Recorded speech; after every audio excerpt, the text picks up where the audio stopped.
Warpugs, Mr. Illustrated is back with more SCP-001, and I gotta tell you guys, this series has been phenomenal from the start. I am so glad to see another chapter of this. This is St. Elmo's Fire, Part 3. Now, if you look up there, this piece of artwork is available, okay? Well, this one right there. Okay. Yeah, there we go. Okay, now I'm pointing at it. It's kind of... I'm an idiot. Anyhow, that is from Unlondon, the Unlondon episode of When Day Breaks. Check the links in the description down below to get yourself a piece of artwork. He does sell these things. They are on canvas. That is a canvas print right there. And I'd like to thank the patrons for helping. Like, the patrons really went in as far as all the patrons that I have, now the members that I have. You guys make it possible for me to do so much, and I really do appreciate it. Everybody that's bought a shirt from my own store down there. But I want to let y'all know, prints are available. So if you see a piece of artwork of this that you really, really like, see if it's available in the store. I highly recommend it. As you can see, it's great quality. It's a centerpiece of everything. It looks awesome, but it's from the series. So this is St. Elmo's Fire, When Day Breaks. We're about to get back into the flesh. We're about to get back to everything else. Congratulations on Mr. Illustrated. 1 million subscribers. It's awesome to see. We're going to jump right into this. Guys, all links are in the description down below, as well as my own. Leave a like, comment, subscribe if it's your first time catching me. Let's get right into it. In T-minus 5, 4, 3, 2, 1.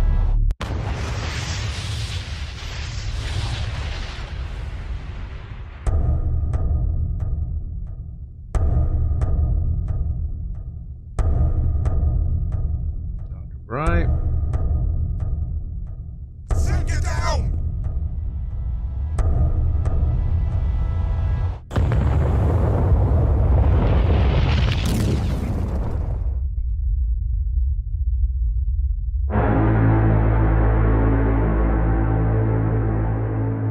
Nice. While we wait for the nuclear fallout to settle, let's take a look at the new improved Opera GX. The browser has been through SCP-014 on the very fine setting, and boy has it had a glow up. It now has more security than a Keta containment cell. With a click Wait a minute.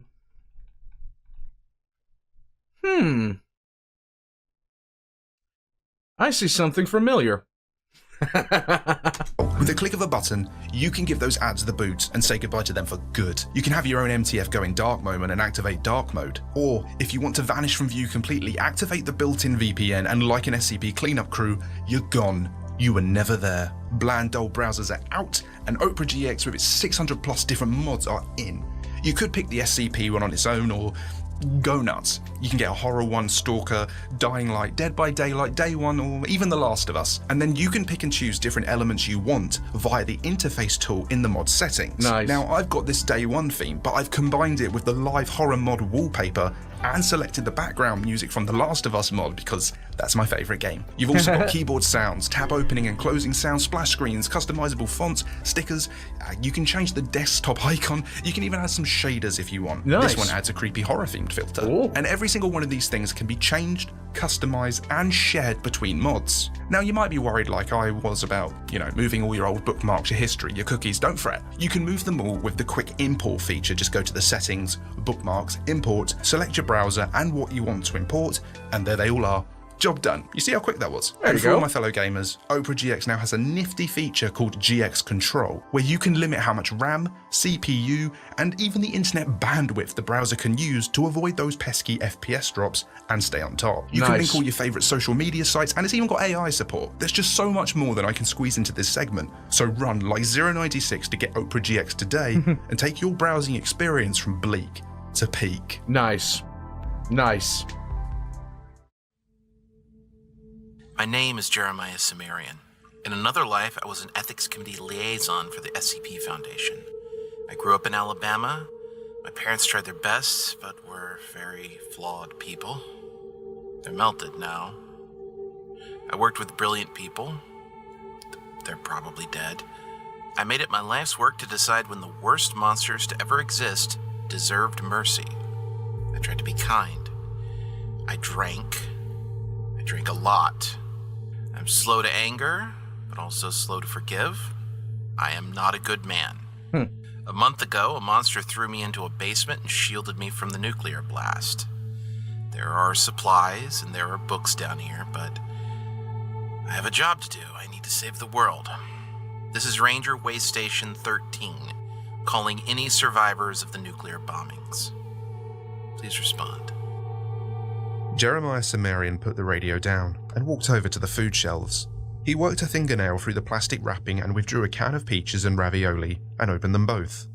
The ravioli had a peel top, while he had to use the can opener he found in the small kitchen for the peaches. Once he was done eating them both, he greedily drank the juice from the peaches and grabbed a single water bottle. That is not a good idea, my guy. You're going to be sitting on the toilet a lot later. Considering this place was built to sustain a dozen people for several months, running out of food and water didn't worry him too much. One thing they don't tell you about living underground and being unable to go outside, going to the bathroom stinks, in more ways than one. He eyed the luminous yellow chemical bucket on the other side of the room besides 2 full bags. He tried to ignore the smell and grabbed his book. In terms of entertainment, this station was well stocked with cards, board games, and a couple dozen fantasy and science fiction novels. He'd already read them all once, but he was spending some time going over his favourites. Nice. Today it was June. Never read it, want to read it, don't know why I haven't. Something he remembered from his teenage years. A few hours later, Cimmerian stood up and stretched. He ran a scarred hand over his beard. He wasn't accustomed to facial hair, but the station was absent a razor, and he did not fancy his skills at dry shaving with a kitchen knife. He'd been sleeping a lot more recently to avoid boredom. Sometimes he'd just sit and stare at a wall, alone with his own thoughts. Those were darker times. Every once in a while he'd pick up the radio and try to make contact with someone, anyone on the outside. Nothing. He might as well be the last person on Earth. A cold shiver went through him as he considered another possibility, that the flesh might be listening to his little radio broadcasts and trying to find him. But by now, if it had heard him, it would have found him. Yeah. So maybe the nuclear exchange that was keeping him down here had also killed the flesh? It certainly killed the monster he'd come here with. It wasn't something that Cimmerian had considered possible, but if the monster was still alive, it wasn't moving anymore, and it wasn't talking. He thought back to the shriveled flesh husk in the airlock room next door, in the middle of which sat an unremarkable broken amulet with a cracked jewel in the middle. Oh. Cimmerian shook the thought from his head and walked over to the bunk in the corner, pulled off his sweater, and laid down. He pulled a thin blanket over himself and closed his eyes. He'd need to leave this bunker soon or he'd go mad. But where could he go? Yellowstone? SCP-001? It all seemed so silly now. The worry kept him awake for a bit longer, but slowly he drifted off, until the radio across the room crackled to life. At first, Cimmerian wasn't hearing it, but slowly he felt his mind come into focus. Reality hit him suddenly and he sat up in the bunk. The radio was crackling, but no voice could be heard. He wasn't sure if maybe it was just picking up some interference.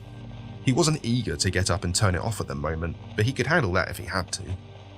The clock on it showed 11 AM, but he'd long since lost any sort of normal sleeping schedule. He laid back down and the radio crackled to life again.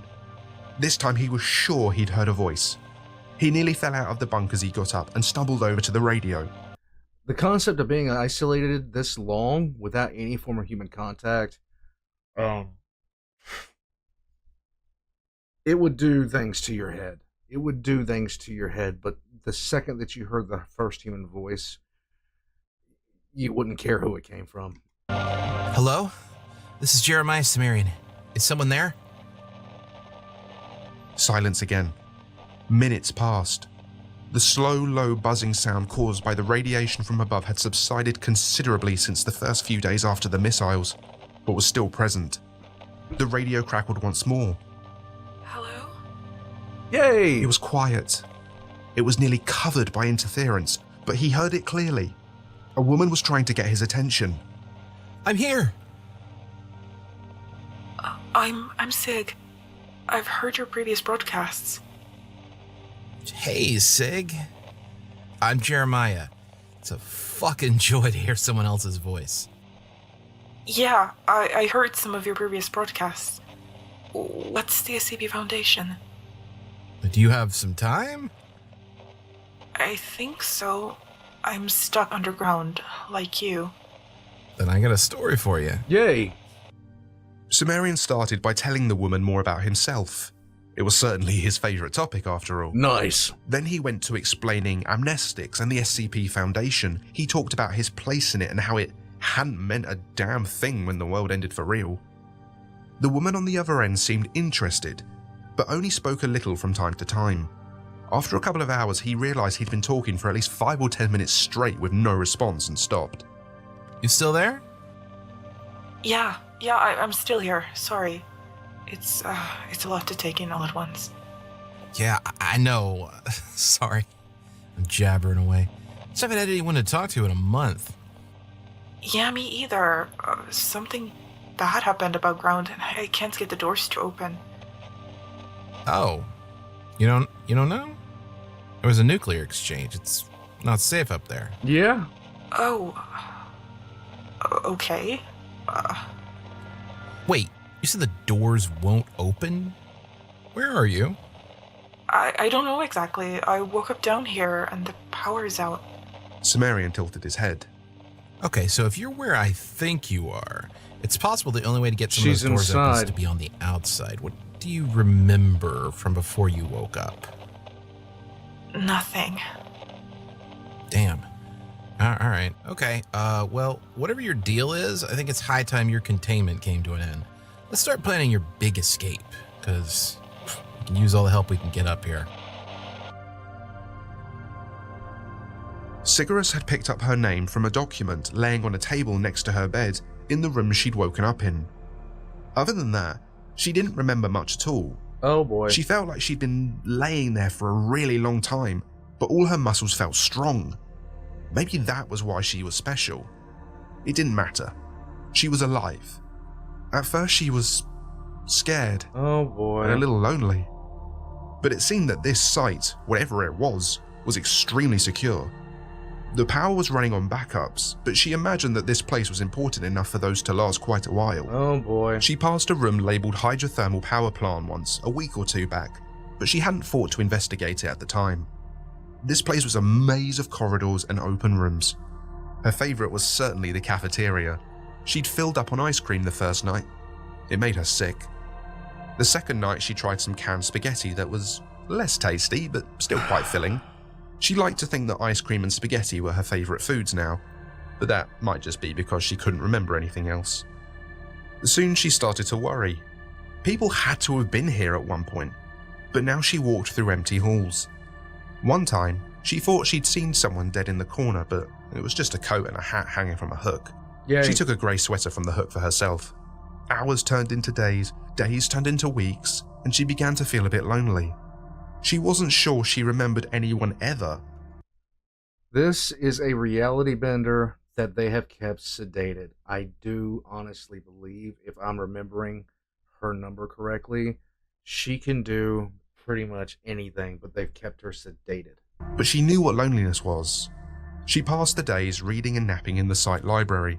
It had taught her a lot about friends, but she couldn't do anything other than wish for a friend of her own. Then a radio transmitter and receiver appeared in the cafeteria, in a place she was sure she'd looked before. But there it was, fresh and shiny and ready to be turned on. She clicked through the channels before she heard the voice. My name is Jeremiah Sumerian. She stopped. This was the first voice she could remember hearing. It sounded like a man. He introduced himself, but she couldn't respond yet. She didn't know how to transmit. She doesn't have didn't control know of how her to powers tune it to the either. proper frequency for that either. So she listened, day after day. He sounded sad too. She wished she knew how to respond. Then she found the instruction manual. Yay! Somehow it had fallen off the table and under one of the chairs. Of course it did. She must have missed that too. It told her everything she needed to know, and then after months of loneliness, she finally had a conversation. Yay. The man told her about the Foundation, about the site she was in. She didn't volunteer anything herself, just listening.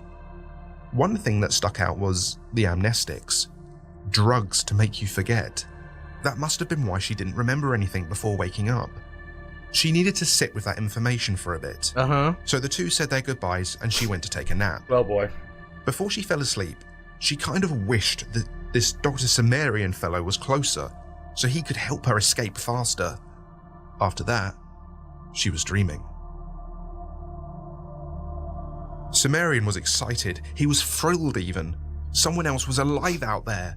He began to take stock of his supplies, what he could take with him, what he probably couldn't. He could probably carry enough supplies for a few days if he was careful in his selections.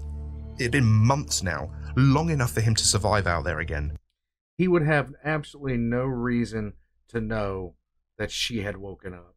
I'm utterly convinced right now that this is one of the reality benders the SCP Foundation had possession of, and they kept her in a coma to prevent her from learning how to use her powers, because reality benders are never a good sign. Most of them wind up getting killed because there's just no way to really contain them.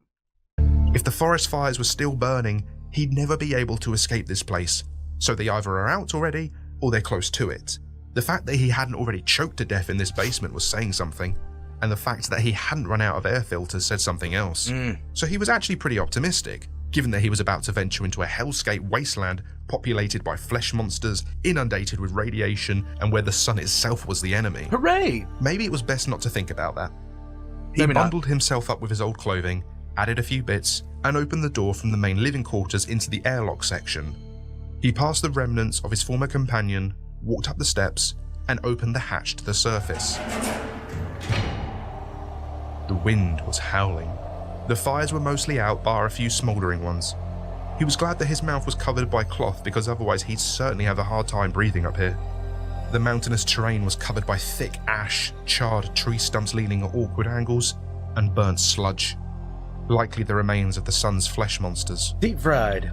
But one thing that struck him as odd, he was sure that he had been miles and miles from the Yellowstone site. He was more than sure of it. There was no way the Foundation would have allowed a ranger way station to be built 100 yards from the site. But as he peeked his head above ground, the first thing he saw was a guard station, just visible up the next hill. It wasn't right, but there wasn't much to be done about it now. He went back down below ground and closed the hatch. Hey, count your blessings. Sig, you there? Yeah? So 2 things. First, I'm a lot closer than I thought I was. Like, a lot closer. Yay! Oh, that's great. How close? I think I can be there tonight, but I got a question. What was the number on your file? Oh, I'm SCP-239. Sumerian closed his eyes and smiled. Great. We're gonna get you out of there, Sig. And together, Hey, good. I think we're gonna save the world. A tumor-ridden flesh monster with a radio about a mile away from the Foundation's Yellowstone site lolled wordlessly in place. The constant blanket of ash clouds that had covered the Earth for the last month had left it uncoordinated and unconnected to the rest of its kin. Bringing these new people into the fold would require it to work alone until the connection could be re-established. It withdrew from the shack. Outside, the rest of it, a mass of about 6 meters across and a meter tall, began to flop end over end in the direction of the radio source.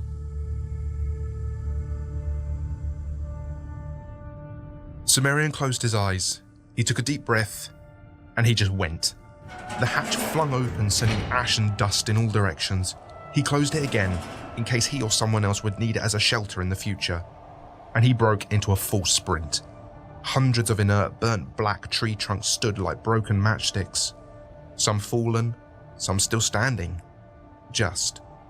Once upon a time they would sway in the breeze, their leafy tops melting in the sunlight. Now, all dead. He reached the Foundation guard station, flew past it, and kept going. He had visited Yellowstone exactly once, but that had been with a private driver, an escort that took him deep into the site's belly before he had much of a chance to understand what was going on. Okay. Today he'd mapped it out in his head and then put it on paper. The paper was guiding him now. Past the guard station, there's a number of small buildings.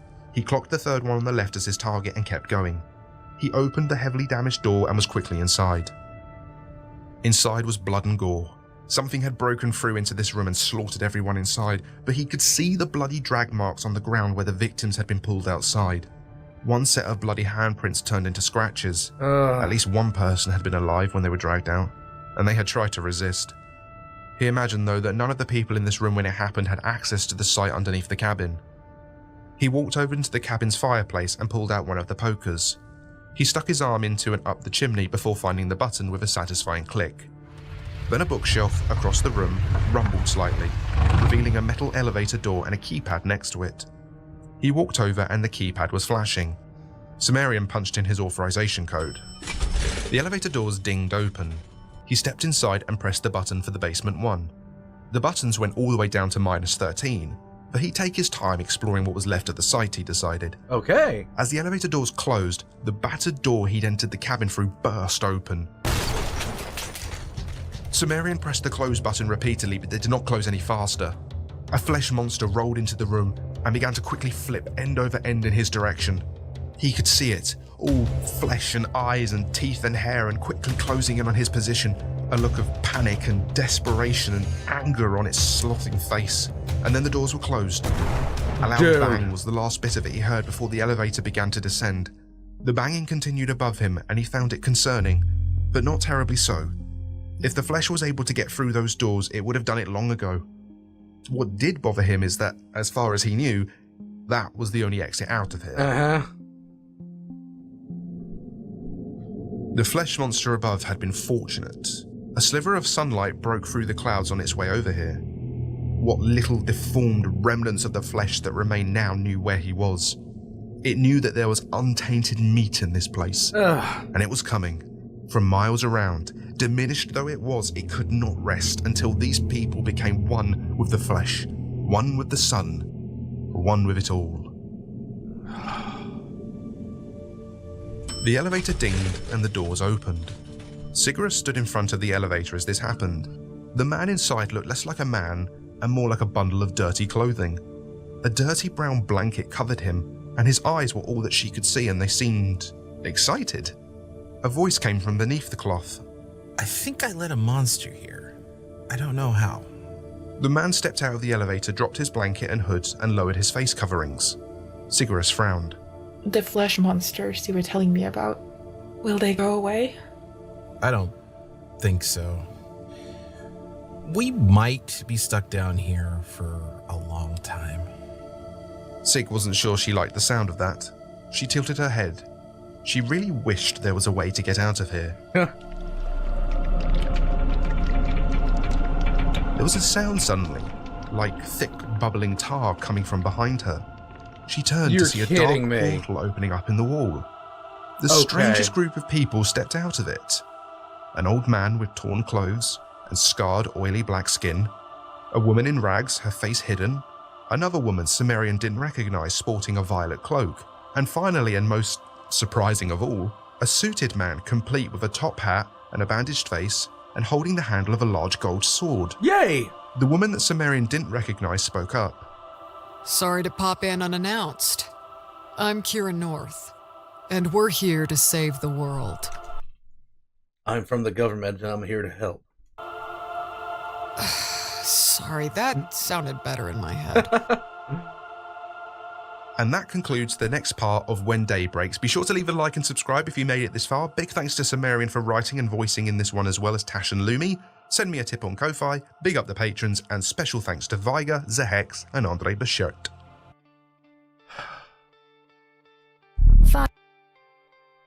Guys, the story keeps on going. I'm hoping that Yellowstone SCP-001 wasn't completely wiped out.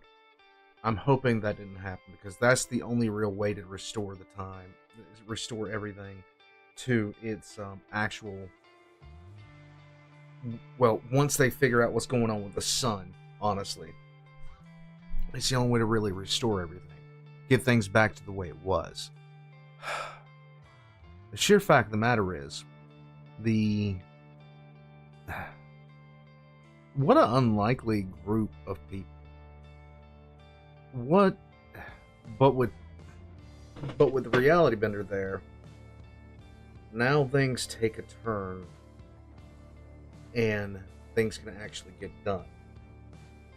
But they need to teach her how to use her abilities, which could be very dangerous. Could be extremely, extremely dangerous. All that said, though, things are starting to look up. We have the weirdest hit team period. The biggest one of that is the old man itself. And where he fits into all this. Where that SCP in particular comes into play. But I figured it was only a matter of there's so many SCPs that I don't know. There are some that I do, there's a lot that I don't. But I did know about 239. I did know that she was a reality bender. They kept her in a coma. But with her being awake now, with them being that close to Yellowstone, she could probably restore SCP-2000 to its proper working condition, even if it was hit by it. Guys, let me know what you think in the comment section below. Hit the like button if you haven't already. Hit subscribe if you haven't already. And on top of everything else, guys, check the links in the description down below for all of Mr. Illustrated's links, including the link to his artwork. And check mine as well. Get yourself a shirt from the store. I will catch you guys next time. And if you want early access, join as a member of Patreon. I'll see you guys later.